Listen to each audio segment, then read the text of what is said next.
joining us today. As you know, earlier on today we announced the international program of matches for the upcoming 2016-17 summer, and delighted to, publicly announce 41 days of international cricket. Includes 4 touring teams across 7 venues, and obviously the 3 formats of international cricket. A fantastic program, and I think genuinely there's something in it for everyone. Here in Brisbane, a little bit of a change, I guess, in terms of what we have traditionally seen. It's 85 years this year since the first ever Test match in Brisbane, and we're very, very excited about being able to announce today that the first ever day-night Test match at the Gabba will be played against Pakistan. First match of the series against Pakistan, and we really see that it is an opportunity to, in some ways, I suppose, change the paradigm around the Brisbane Test match. At Cricket Australia, we see that of all of the Test matches across the country, it is probably the Test match that has the greatest potential uplift in terms of public interest and attendance. And it's with that in mind that we have chosen to allocate a day-night Test match to Brisbane, and also to move the time frame of that match into that mid-December period, which is in and around the school holiday period, getting into the holiday season. And we see that as part of that paradigm shift, a real opportunity to get some bigger crowds. And I think for a city the size of Brisbane, and obviously in the regional areas around Queensland and northern New South Wales, there's a big opportunity for people to come in and see what we hope will be a fantastic contest under lights at the Gabba. And at that time of year, we really believe that the climate up here lends itself to great viewing, sitting outside in the evening, watching Test cricket played. I'm very happy to take questions. Before I do that, I'd just like to also acknowledge Pakistan Cricket Board and their players, who very enthusiastically embraced the invitation that we put to them to play a day-night Test match at the Gabba. They're the 4th best Test playing country in the world. It is a very big series for them coming out here to Australia. I think those of you that follow the cricket will know and understand that they have a very, very strong bowling lineup. We expect it to be a very, very tough contest for the Australian team, and I think it's in many ways something for cricket fans across Brisbane, but across the country, to very much look forward to. So very happy to open things up, take questions from anyone about the program of matches in Queensland for Brisbane, but also more broadly the 41 days of international cricket.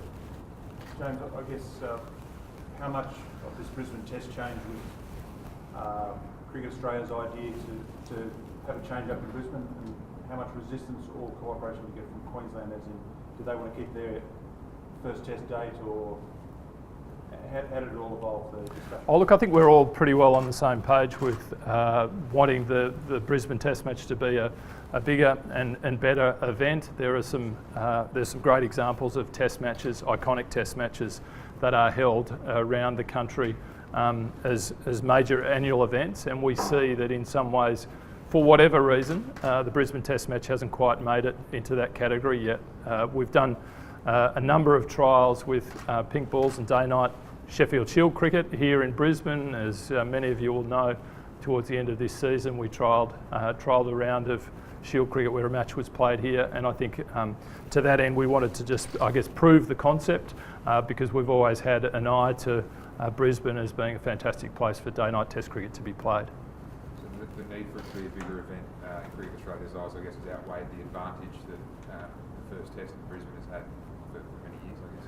Yeah, well, I mean, it is the first Test match of the series. It's not the first Test match of the summer. So there's a nuance in that. But at the same time, I think the big picture here is making sure that the Test cricket matches that are played during the course of the summer are genuinely big events in those towns. As we've announced earlier today that Canberra will have a Test match in 2018-19.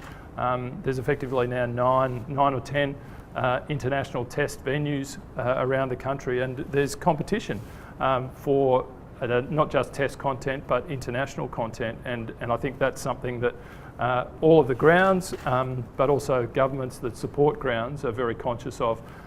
There's not enough content to go around to meet that demand, and therefore we need to find a way to ensure each match that we play is as successful as possible and as well attended as possible. James, the evolving situation around South Africa and Adelaide, the day-night test there, how frustrating is that, not to lock in time into the exact schedule? And can you update us on that situation?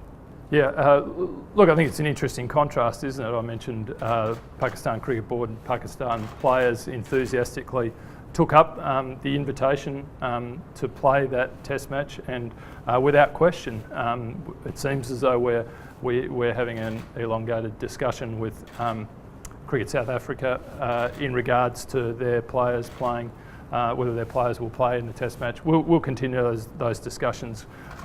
We remain optimistic, but I think it's really important to keep in mind the big picture here about why we're playing day-night test cricket. It is all about making the game of test cricket more accessible to fans, and by moving it into the evening, the afternoon and the evening, we can get kids coming in after school, we can get people who can knock off work after lunch and come, and then those at home can watch on television when otherwise they would be doing other things. So it's all about a bigger crowd, bigger attendances, and we know from Adelaide last year, the first ever day-night test match, that we had 124,000 people in 3 days. We had peak television audience of 3 million people.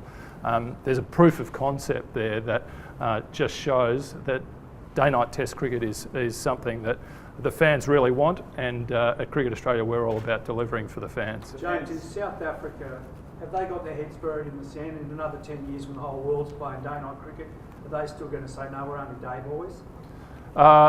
Look, I don't know exactly. I'm in Dubai in the next few days, and I'll understand a little bit more about who from South Africa thinks exactly what. But I think it's really important to understand that we're all fascinated by the contest between elite cricketers, but at the same time we put these events on for the fans, and what we're trying to do is to make sure that more people can watch the games. And from what I've seen of matches played in South Africa, certainly they would want to play more, I guess, some test cricket into the evening, because that would surely bring more people to the game in South Africa as well. James, there's some reports that the uncertainty on behalf of South Africa has come from feedback from Australian players about the pink ball from the test last year. I mean, are you still confident with the ball, or are we forcing this? Or?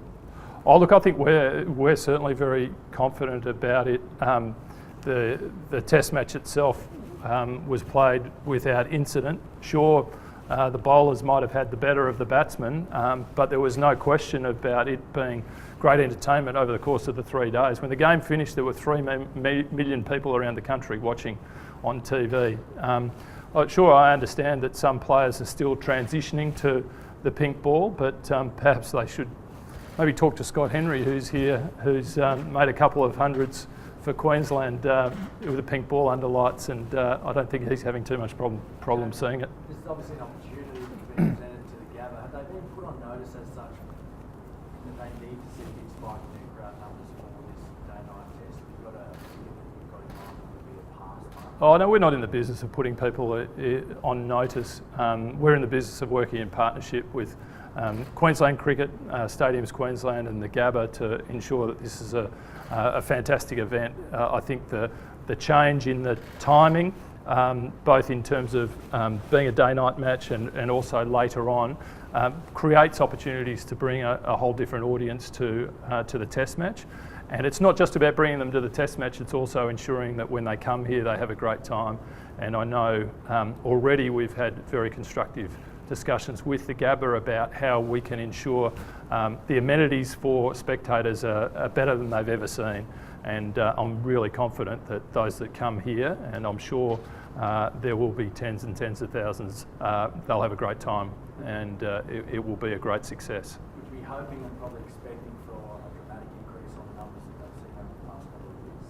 Oh, look, I think, as I said earlier on, the proof of concept is already there. We had 124,000 people at the Adelaide Oval. That was twice what we've ever seen for a New Zealand match. It's the highest attendance we've ever had at the Adelaide Oval outside of an Ashes. In itself, it's a pretty strong indication that the public would love to see more day-night Test cricket, and they responded really positively. In a big city like Brisbane, a cricket-loving city like Brisbane, I'm sure that cricket fans from all over, not to mention those from further afield, will turn up in their droves. Sorry to labour the point, but just regarding the South Africa situation again, what has been Cricket Australia's pitch to them? How do you get this over the line? And is there a chance that it may not happen at day-night Test? Oh yeah, look, I mean, we haven't been able to announce today that there is a day-night Test match, and we know that there's some concerns that have been expressed, but we needed to go ahead with the announcement of the dates. I don't think that has any impact on, or doesn't have any impact on whether it's day-night or not at this stage. We'll work through that. I don't see that there's any major issue or concerns. We've still got 7 months till the match is played, but we'll have discussions with them. I remain optimistic because I really believe that the big picture is too hard to argue with. It's you know, there are literally, you know, tens of thousands of people that want to see this match played day night, and I don't think that you know, a handful of players that are objecting it to that should necessarily be holding it back. Do you envisage that at the moment we have specialists for 2020 cricket, regular Test matches, one-day cricket? There's going to emerge night cricket specialists as well. That, you know, their technique suits the pink ball. Look, I don't know whether that. I suppose there are people that are better in certain conditions. So there is an argument to say some people perform better with a faster pitch or a spinning pitch, and so it does that argument does follow. But I guess what I would say is that the best international cricketers today adapt to whatever the conditions are. They adapt to the different formats of the game that we play. They adapt to the travel, and they adapt to the conditions, whether it's day, night, whether it's a spinning pitch, whether it's a bouncing pitch, whatever it might be. The best players adapt, just as the Australian and New Zealand players very easily and quickly adapted to the first ever day-night Test match in November last year. James, I guess one of the elements in November is that it's a busy crossover time with the football codes, and sometimes it's been hard to get clear spaces, maybe only a week leading to a Test match, and at times the Cricket Australia promotion of the game's been less than it possibly could be. Do you envisage that you'll throw a fair bit of promotional dollars at the game, even though it sells itself? Are you going to throw out perhaps more than you would at the first Test? We're clearly very keen for this Test match to be a great success. We'll make sure it's promoted. I think in many ways, as you allude to, it does promote itself. But I think also part of it is that it's what happens with international cricket is once the season gets underway, it gets its own momentum. Being on free-to-air television, people know and understand it's on, and they know and understand when the show's coming to their town and adapt to it. And that's probably one of the challenges with the traditional first Test in Brisbane is that it dawns on everyone before people have really had a chance to think about it. And it's going to be different this year. Hopefully it's an opportunity for, we're really confident, an opportunity to change the paradigm around the Brisbane Test and for Test cricket in Brisbane to come close to its potential. One of the other highlights of the schedule has to be the return of New Zealand. I mean, not the rivalry had gone anywhere over the years, but just to see it re-emerge, that must be pleasing and something that Cricket Australia has really worked towards. Yeah, look, we're delighted.